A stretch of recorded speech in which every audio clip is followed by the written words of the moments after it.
Here are two charges, sitting quietly in what looks like completely empty space. And here is a puzzle that troubled physicists for centuries.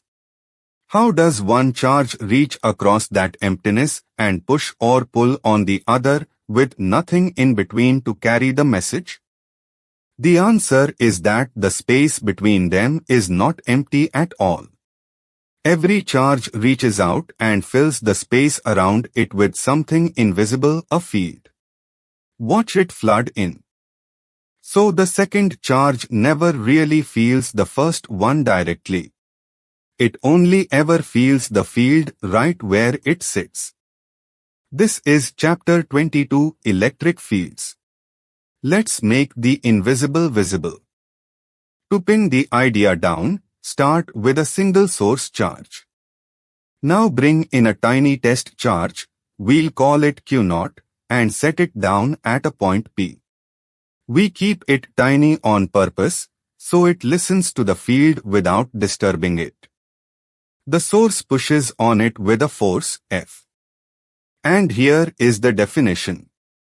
Measure that force, and the force is the test charge times the field, F equals Q0 times E. Rearrange, and the electric field is simply the force per unit charge, the force F, divided by Q0. Its units follow straight away, newtons per coulomb.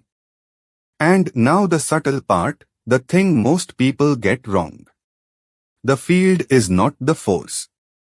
And it does not need the test charge to exist. Take the test charge away, and the field is still right there at P waiting, whether or not anything is around to feel it. Let's give one lone positive charge its whole field. It points straight out, in every direction at once, a whole sea of arrows, all pushing away from the charge.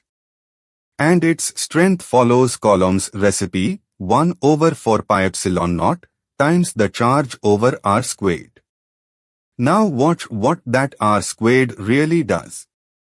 As we step a test charge outward, the force on it doesn't just fade, it collapses.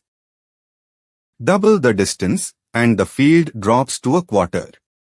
Triple it, and you are down to a ninth. That steep, inverse square fall is the fingerprint of a point charge. Michael Faraday gave us a beautiful way to picture all of this, field lines. Just 4 simple rules. Lines leave positive charges and enter negative ones. The field points along the line, tangent to it. Where the lines crowd together, the field is strong. And lines can never cross. Around a positive charge, the lines burst straight outward like spokes radiating from a hub. Flip the sign to negative, and every arrow reverses, the lines dive inward instead of streaming out. Now put a positive and a negative charge side by side, a dipole. The lines arc gracefully across, from the plus to the minus. You can almost see the attraction drawing in the air between them. But set two like charges together, and the lines refuse to meet. They push each other apart, leaving a bare, empty gap between them, and that gap is repulsion, made visible. What if there is more than one charge? Nature's answer is wonderfully simple, superposition. Here are two charges, and a point P where we'd like the field. Each charge makes its own field at P, completely ignoring the other. Here is E1 from the first charge and E2 from the second. Both point away because both charges are positive. To find the total, we add them the way vectors add tip to tail. Slide E2 onto the tip of E1, and the arrow that closes the triangle is the net field. So the net field is just the vector sum of every contribution. Add them all up, and you can build the field of any arrangement of charges, however complicated it looks. Let's look more closely at that dipole, a positive, and a negative charge held a small distance d apart. Together they define a dipole moment, P, pointing from the minus charge to the plus. Far away, along its axis, the dipole's field has a strength of P over 2 pi epsilon naught z cubed. And notice that z cubed. A single charge fades as 1 over r squared.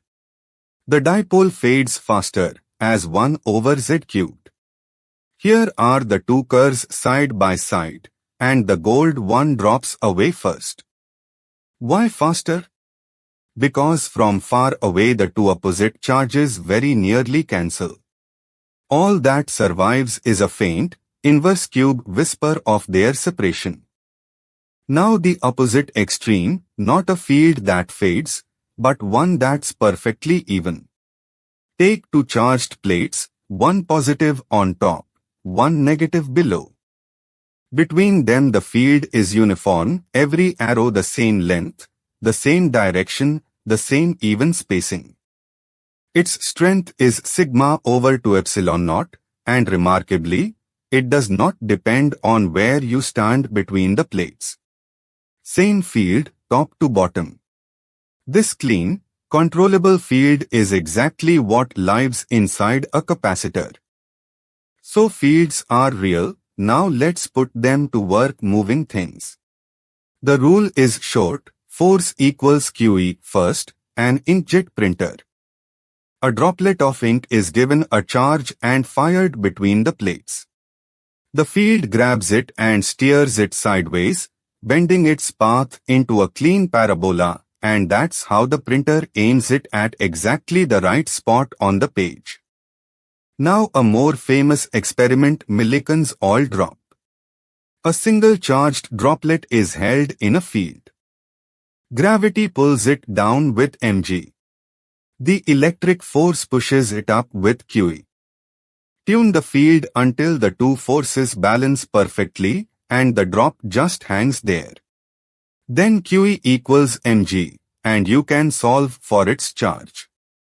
Millikan found that charge always came in whole multiples of one tiny number, e, the very first proof that charge is quantized. One last question, what does a field do to a dipole sitting inside it? Fill the screen with a uniform field, pointing to the right. Place the dipole at an angle, with its moment P tilted across the field, not yet lined up with it. The field can't pull the dipole apart, but it can twist it. That twist is a torque, P cross E, with size P sin theta. So it swings, overshoots, and settles, turning until P lines up with E, exactly like a compass needle swinging round to find north. And its energy is minus P dot E. That energy is lowest of all when P and E point the same way. So a dipole in a field always seeks that comfortable, aligned rest, the very bottom of its energy well. So, the whole chapter, in one frame. The field is force per unit charge. A point charge fades as 1 over r squared, a dipole fades faster, as 1 over z cubed. Fields from many charges simply add as vectors. A charge sitting in a field feels QE. And a dipole twists, torque P cross E, energy minus P dot E until it lines up. From a single invisible idea that every charge fills the space around it with a field, the whole of electrostatics unfolds.